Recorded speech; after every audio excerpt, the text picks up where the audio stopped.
B. Collins. Peter B. Collins, News and Comment. It's Monday, April 23rd, 2018.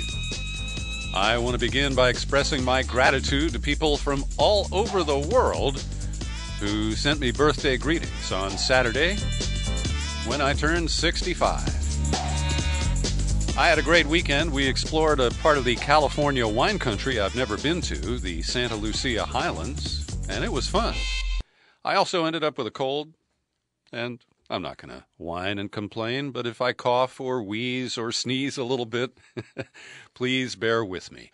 Today we open the podcast with a couple of exposés on high-profile conservative Republicans who are demonstrating extreme greed and quite a bit of secrecy.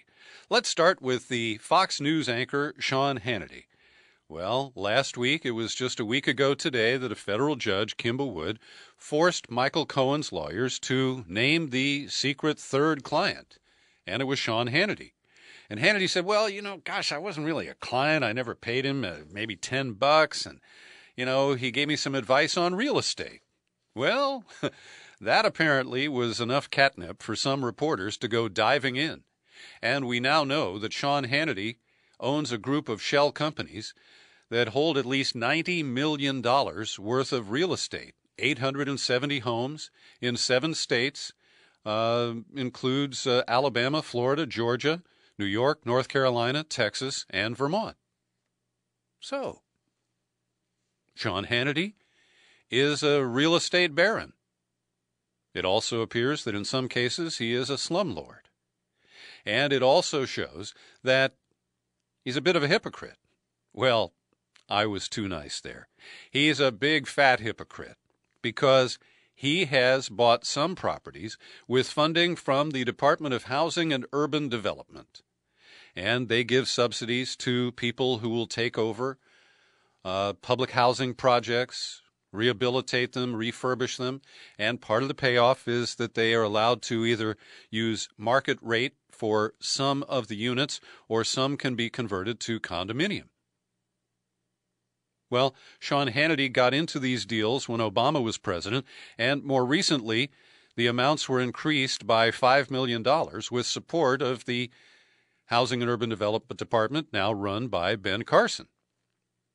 Now, Carson has appeared on Hannity's show, and I'm not aware of any disclaimers that Sean Boy has issued about how he does business with HUD. Now, to be fair to Hannity, and this pains me, but the guy makes something like $36 million a year. He says he hates the stock market, so investing in real estate can throw off some tax benefits, and, long term, it's not unwise. But Sean, why do you have to operate so secretively? These properties are held in a series of shell companies, and they don't even disclose in the news accounts the names of the companies. They say that each of the companies uses a variant of the same name, which combines the initials of Hannity's children. All right. That's so clever, Sean. But we also have learned that the shell companies used to buy the properties are registered to the offices of Hensler Financial, a wealth management firm based outside Atlanta. And a principal at that firm, Bill Lako, has appeared on Hannity's radio show as an expert on money issues. He also writes stuff that is promoted on Hannity's website. And at least once, Hannity has disclosed that he was a client of the Hensler firm. But why do you have to keep it all so secret, Sean? We know you're rich. You've been making, millions of dollars for many years. Why shouldn't you be proud of your wealth? And if you accept government subsidies, maybe you ought to admit that and not just routinely call as socialist or, handouts the efforts by the federal government to provide housing for people who don't have it. So that's what we know about Sean Hannity. There's a little more to that, but I think I've summed it up pretty well. The other target of investigative journalism over the weekend is Scott Pruitt. Vice News says that there are now at least 10 federal investigations focused on his first-class travel, his unusually large security detail, his frequent association with lobbying interests, that special deal for $50 a night to stay in a luxury townhouse on Capitol Hill owned by a lobbyist who, Pruitt lied by saying they had never discussed any business ever since he became the head of the EPA, but there is at least one meeting on the record with the individual whose wife gave him that sweetheart deal on the apartment. But kudos to the New York Times. They spilled quite a bit of ink on a front-page Sunday story about Scott Pruitt's sweetheart real estate deal back in Oklahoma City, when he went to the house of a lobbyist who also is the president of SBC Oklahoma. That's a telephone company, if it doesn't ring a bell for you. Oh, sorry about that. Anyway, her name's Marsha Lindsay. And there are two more names that you need to lock in on. Kenneth Wagner, who is a law school friend of Pruitt's, and Albert Kelly, who was a crony in Oklahoma. He worked for a bank that frequently wrote loans for properties that Scott Pruitt was involved with. And the three guys were roommates when they formed a shell company that never disclosed Scott Pruitt's interest. And they bought this mansion in Oklahoma City from the SBC executive and lobbyist. And they got it for a song. The appraisal was around, $500,000. But the woman for SBC was being transferred to a different location. So the relocation company bought the house from her and then sold it the next day at a $100,000 discount to the shell company that, it's been discovered, was owned in part by Scott Pruitt. And later on, the house was sold for a profit of $95,000. Now, along the way, Scott Pruitt did some special favors for SBC, because they were trying to get out of a bribery case that dated back to several years, unrelated to Pruitt. But once he became elected Attorney General and started living in the mansion across from the Capitol in Oklahoma City, Scott Pruitt took care of his friends. And then fast forward, keep in mind, Wagner and Kelly. Kelly has been banned from the banking industry, and the article doesn't explain why. He ran Spirit Bank. They approved a mortgage for $420,000 to the entity Capitol House LLC that owned the mansion in Oklahoma City. Kelly now has a high-ranking position beside Scott Pruitt at the EPA, and so does Wagner. These are cronies, pure and simple. And Scott Pruitt got bennies from them in Oklahoma, and now he is shoveling cash from taxpayers at his cronies in a lovely form of payback. Also, Mr. Wagner's Tulsa-based law firm greatly increased its billing with more than $600,000 in contracts steered by Scott Pruitt as Attorney General. And Wagner also ran a PAC for Scott Pruitt that was supposed to give money to various candidates, but only 9% of the money went to other candidates. The rest was spent on Scott Pruitt, including $7,000 for trips to Hawaii in the summer of 2015 and 2016. And the guy who wrote all the checks there was Wagner. So it is amazing that this, with this amount of disclosure, with 10 investigations already underway into Scott Pruitt and his ethics, that Trump is just sitting back. I don't know what he thinks is going to happen, but he's bounced people from the administration for far less. And because Scott Pruitt is doing such a great job, Brownie, at dismantling every regulation he can get his fingers on at the EPA, Trump is content to ride out these ethics issues, at least for now. On Friday, we reported on the news that broke that the Democratic National Committee had filed what I consider to be a highly frivolous lawsuit. It is a civil suit, and they're bragging about the lower standards required for a conviction in a civil case. And then they spin up this yarn, this conspiracy theory about how Trump colluded with Russians and that they brought in WikiLeaks, also a defendant in the suit. And it's as if they wanted to sue everybody under the sun and play the victim card in a fresh way. And Tom Perez, the guy who was handpicked by Obama to run the DNC because he was afraid of what a progressive like Keith Ellison might do there, Tom Perez is all over this, and Rachel Maddow set him up on Friday night with this historical piece about how the Democrats sued the Republicans over Watergate and won $750,000 that was paid out on the day that Nixon resigned. I'm sorry. This Russiagate scandal does not measure up to Watergate, and the lack of evidence in the public sphere is still a serious problem for any effort to bring this case into a court. Now, this is purely a political stunt, and they hope to stage some high-profile depositions.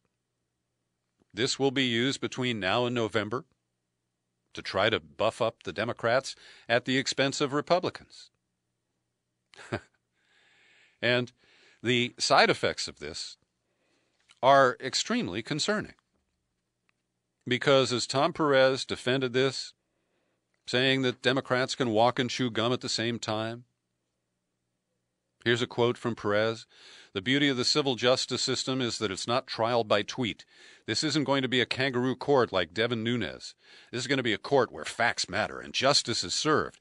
And if they want to relitigate all their wild theories, there's this thing called Rule 11, where you get sanctioned for trying to do things like that. Well, this doesn't pass the laugh test, because Rule 11 should undermine 90% of the claims that have been brought in this 61-page lawsuit. And at The Intercept, Glenn Greenwald and Trevor Timm co-author a piece pointing out, and I agree with their concerns, that the DNC lawsuit, particularly as it pertains to WikiLeaks as a defendant, poses a grave threat to press freedom. The theory of the suit that WikiLeaks is liable for damages it caused when it willfully and intentionally disclosed the DNC's communications would mean that any media outlet that publishes misappropriated documents or emails could be sued by the entity or person about which they are reporting. And this precedent, I believe, flies deeply in the face of the First Amendment. But if it were to be set as a precedent, it would be extremely dangerous.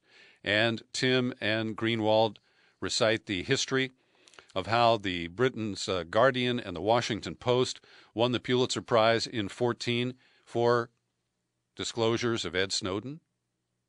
Are they liable?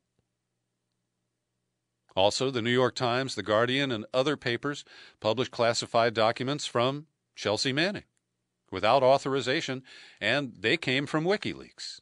And what about the Panama Papers that expose Putin and other people and their investments all around the world? So this is an important cautionary note, and it underscores that the DNC is intent on creating perceptions. But they have to know that this is, as I say, a highly frivolous lawsuit that will generate some publicity, and it might fool some Democratic base voters. But I think that's about all. And speaking of the victim card, Hillary Clinton gave a speech to the PEN group, the Arthur Miller Freedom to Write lecture in New York City, I think it was last night. And she criticized Trump indirectly. Today we have a president who seems to reject the role of a free press in our democracy.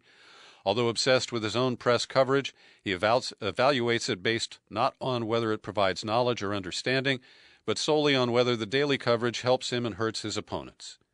Now, this sounds like Hillary Clinton is a champion of the free press, and far from it. She has a similar cynical attitude toward the media as Donald Trump. She just doesn't express it. Now, after the speech, she was interviewed by Chimamanda Adichie, Asked if she had fought back enough during the campaign, Clinton conceded that she had not. I was really struggling with it, and I concluded, as I was, I think, expecting myself to, okay, you just have to be calm and in control, because ultimately what the country wants is somebody who's not going to be blowing up in the Oval Office. Then she said, they want somebody who's going to be able to deal with the problems. Well, that didn't work out so well. But the real expression of Democratic victimization comes from Amy Chozick. Now, she's the New York Times reporter who was assigned to the Clinton campaign in 2016. She got a book out of it, which is recently released, and this column is adapted from there. It's called Chasing Hillary. Now, she opens with a powerful quote of Hillary, the victim, on election night, after Chelsea had popped a very expensive bottle of French champagne. Robbie Mook had the ugly task of going to Hillary to tell her that she was going to lose. And Chozick says she didn't seem all that surprised. Quote, I knew it. I knew this would happen to me. They were never going to let me be president. Now let this sink in for a minute. I knew it, she said.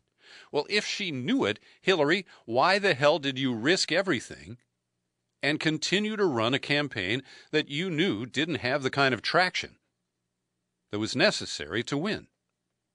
And your self-inflicted wounds from the emails, the refusal to release the Wall Street's paid speeches, and so many other blunders.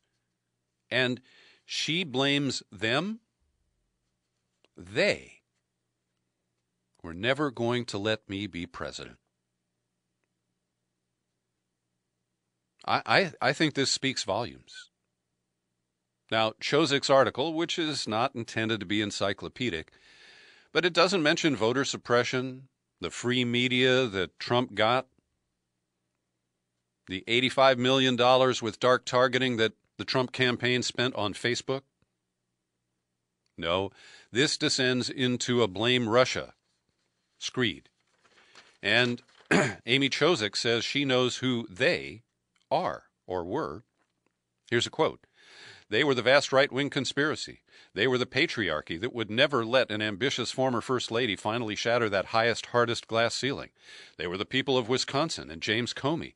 They were white suburban women who would rather vote for a man who bragged about sexual assault than a woman who seemed an affront to who they were. And yes, they were political reporters. Remember Hillary, champion of the press, just 2 minutes ago? She referred to reporters as big egos and no brains. Yes, they were political reporters hounding her about her emails. She created that whole problem. And we were told not to look at the content of the emails because they were jaundiced, they were purloined. And this kind of circular logic shows how the media has enabled the victimization mentality in the Clinton wing and in the Democratic Party in general.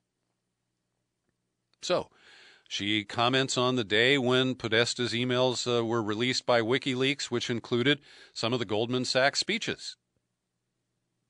And she writes, Clinton's refusal to release the speeches had been such a cause célèbre that I regularly saw protesters holding signs saying, I'd rather be at home reading your Goldman Sachs speeches. Now the juicy parts of this most sought-after trove of documents had landed in our laps, but it wasn't a scoop, it was more like a bank heist. And a couple of paragraphs down, Amy Chozick admits that she was a shill for the Russians. Because when all this was released, she didn't suppress it. Instead, she published it. And then she said, I didn't consider the possibility that we'd become puppets in Vladimir Putin's master plan. Later, she writes about Vladimir Putin's digital army. And so here we are, a full 18 months after this loss. No mention of the comments that we had from Greg Palast last week about how the Clinton campaign just passively sat there when it was disclosed that Trump claimed Michigan despite 75,000 votes in Detroit and Flint that showed no vote for president. But we can blame them. We can blame Russia. It's really sad. And There are so many people I know who just swallow this whole. And it sets the Democrats up for future failures on a colossal scale. All right, back to the Republicans. We bashed Democrats enough today, I guess. You may recall on Friday, the Comey memos, the ones he wrote to file about his meetings with Trump, were forced into release by far-right Republicans from the Freedom Caucus who thought that this was going to be helpful to Trump. But it's very clear, based on a story in Saturday's New York Times, that the release of these memos have backfired on the Republicans. This didn't stop Trump from saying that these prove that there was no collusion and no obstruction, even though those issues are not at all addressed in Comey's memos to file. Well, we were on track to see a possible close vote, where if the Democrats stayed united, the Republicans would be unable to confirm Mike Pompeo, transitioning from CIA Director to Secretary of State. And it appears that Democrats will not remain united because the dinos, Joe Manchin of West Virginia, Joe Donnelly of Indiana, and Heidi Heitkamp of North Dakota, are showing such political cowardice because they're going to cave in and vote for Pompeo because they are afraid that Trump voters in their states, that's Indiana for Donnelly, West Virginia for Manchin, and North Dakota for Heitkamp, will reject them when they seek re-election this November. And it's this kind of political cowardice that is really, I think, the defining element of today's Democratic Party. Because when the shit hits the fan, these people cover their own butts. And in each case, I believe that they could stand up to Trump, and if they articulate it properly, they could both vote against Pompeo and win re-election in November. But they're not willing to risk that. And their calculations explain why we are stuck with Trump and with the Republican majorities at this point. Every day I pause for a moment to thank the people who support my work here at the Peter B. Collins Podcast with your subscriptions. And I want to thank Joe Clarici. He is a staunch supporter. He kicked in some extra birthday cash, and he also put up a beautiful endorsement on Facebook the other day. Thank you, Joe. Also, Paul Tomaselli, Susan Lewis, and Alice Carlson are monthly subscribers to this podcast. And let's note that Francisco Ugarte, the public defender who we interviewed along with Matt Gonzalez in the in-depth interview released on Friday, he was so pleased he took out an annual subscription. Francisco, thank you very much. Now, I'm still looking for another 15 new subscribers to step up in honor of my birthday or Earth Day or whatever, whatever event you want to use. I need new subscribers. So come on over to peterbcollins.com, click on menu, then click on Become a Subscriber. You land on the sign-up page where it's very easy to choose the options, $5, $10, $20 a month, or the $50 annual subscription. And if you want to use the U.S. mail instead of PayPal, that's absolutely fine.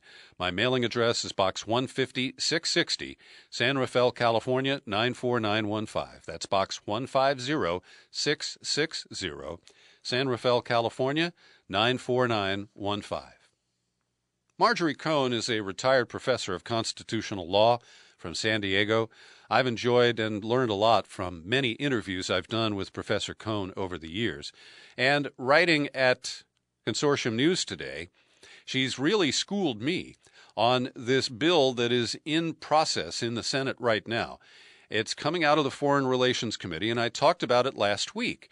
And the way I framed it is that we currently are seeing the president use George Bush's blank check from 2001, the authorization for use of military force, to strike Syria on Friday the 13th. And I believe that that is way out of bounds, and I support the notion that we need a new, updated war powers resolution. But Marjorie Cohn explains how this bill would really abdicate the congressional responsibility for declaring war and give it to the president with essentially unchecked powers except for a limit on new countries that you can attack and a 4-year renewal cycle. And based on this, I cannot support the legislation that's moving right now. So she says that the Bush blank check has been used to justify 37 military operations in 14 countries since 2001.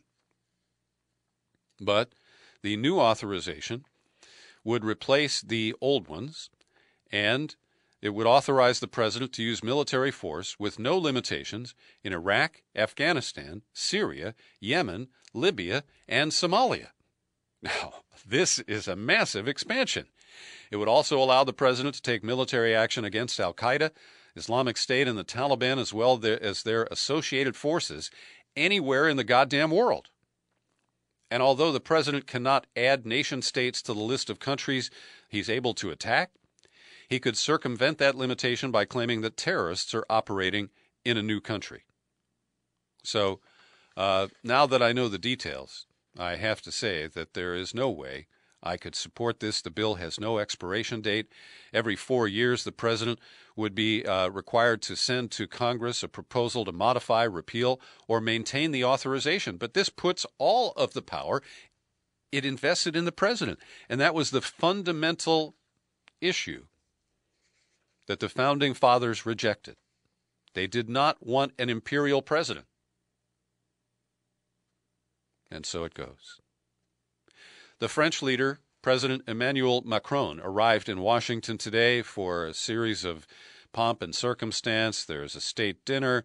There's a dinner at Mount Vernon. And I understand that at the state dinner, no Democrats and no media have been invited. Rush Limbaugh was crowing about that when I listened for a few minutes this morning. But Macron is clearly hoping to use his sway with Trump. And he got on Trump's good side by having him over to France on Bastille Day and rolled out all of the red carpets, and, Trump just ate it up. So he does have an in there, and he told reporters over the weekend that he is okay with trying to strengthen the Iranian agreement with the issues related to missile development. And he said, but for nuclear, what do you have as a better option? I don't see it. What is the what-if scenario or your plan B? I don't have any plan B for nuclear against Iran. And if you're not a regular viewer of John Oliver's Sunday night show on HBO Last Week Tonight, well, last night on April 22nd, he did an excellent job of recapping the Iranian deal, including the elements about how it's not just a bilateral agreement between the U.S. and Iran. France, Britain, Germany, Russia, China, and Iran are signers to this deal. And John Oliver used very simple math, that the deal gives us 10 more years where Iran pledges to allow inspections and not to pursue a nuclear weapon. And he said, look, if we cancel the deal, that gives us 0 years of protection, and 10 is better than 0. Now, that is quite simplistic, but sometimes the fundamentals can carry an argument better than complex issues. So the other piece where John Oliver was just spot on is in explaining that these are deals that the whole world is watching. And so as Trump tries to engineer a nuclear limitation or nuclear disarmament deal, as he views it, with North Korea, he's setting a very bad example by trying to wriggle out of Obama's nuclear deal with Iran. So even if you don't have HBO, you can find John Oliver's clip on your Facebook page or at YouTube, and I encourage you to check it out. And meanwhile, little Kim is just running circles around Trump, announcing, using the term denuclearization. He is shutting down one of his nuclear development facilities. He said he's not going to do any more nuclear tests or long-range missile tests because he doesn't need to. And this really takes the wind out of the best negotiator in the world, the guy with the bad comb-over, who thinks that he's going to have this showdown with little Kim and he's going to come out with the guy's scalp. Well, I think that Kim may have already shaved his head, if you want to use that particular metaphor, by the time he gets in the meeting room with Trump. Friday, another bloody day in Gaza, as Israeli snipers killed 4 Palestinians who were protesting, including one who's described as a 14-year-old boy. Initially, he was tagged as 15, but apparently Muhammad Ayub is still only 14. There's video of his shooting. I haven't seen it, but the description is that he was running, he had nothing in his hands, and he was shot dead. Now, was he running toward the barrier, the fence? I don't know that. So it's a very tragic is a word that barely works here, because as the Palestinians use the only methods they see to draw the world's attention to their plight, it's being ignored. I mean, what tweets have you seen from Trump about the Palestinians have been killed? 37 in the last 4 weeks, and hundreds, if not over 1,000 now, have been seriously wounded. But, we know how that works. Now, I also mentioned on Friday that Natalie Portman, the Oscar-winning actress and a darling of the State of Israel, has declined to travel there to accept the Genesis Prize. And this was attributed to many different factors, and she issued a statement Friday. Let me speak for myself. I chose not to attend because I do not want to appear as endorsing Benjamin Netanyahu. And she also added this: I am not part of the BDS movement and do not endorse it. Like many Israelis and Jews around the world, I can be critical of the leadership in Israel without wanting to boycott the entire nation. Now, I fully give Natalie Portman agency here. She can speak for herself, and she can decide what she supports and what she doesn't support. But practically speaking, even though she says she's not part of the BDS movement, she just beed. She boycotted Netanyahu. And I think her attempts to parse it will fail, mostly because the attacks that come from the far-right extreme Zionist element. They're already denouncing her as a self-hating Jew, as anti-Semitic, and using other obstreperous language. And so, Natalie, I respect the decision that you made. I wish that you would go further and criticize the actions of the Jewish state under Netanyahu. But it's your prerogative to define your position, not mine. But please consider that, yes, you have asserted your own right to boycott, and I fully support that. Gareth Porter has published the second installment at Consortium News of his breakdown, unpacking of the so-called Skripal case, the allegations by Britain that Russia is the only possible suspect for an alleged nerve agent that was served to Sergei Skripal and his daughter. The article has some interesting elements, not a lot fresh, in terms of what I have brought forward here, but you might want to read it because I think that it does collect a lot of the arguments in one place. And finally today, Bernie Sanders has announced he'll be unveiling a plan for the federal government to guarantee a job paying at least $15 an hour and health care benefits to every American worker who wants or needs a job. Now, I know he's going to be lambasted as a socialist, and this will be decried by the corporate Democrats. But he's really speaking for the aspirations of the Trump voter who used to vote for the Democrats. And he's not trying to pander to red state, disaffected, old white guys. It's a very broad-based appeal. And I think it's a great conversation starter. Why don't you start one today? Thanks for listening to my daily news and comment podcast. We post it on YouTube, and that's where you can find it. If you visit there, click on the subscribe button. I'm Peter B.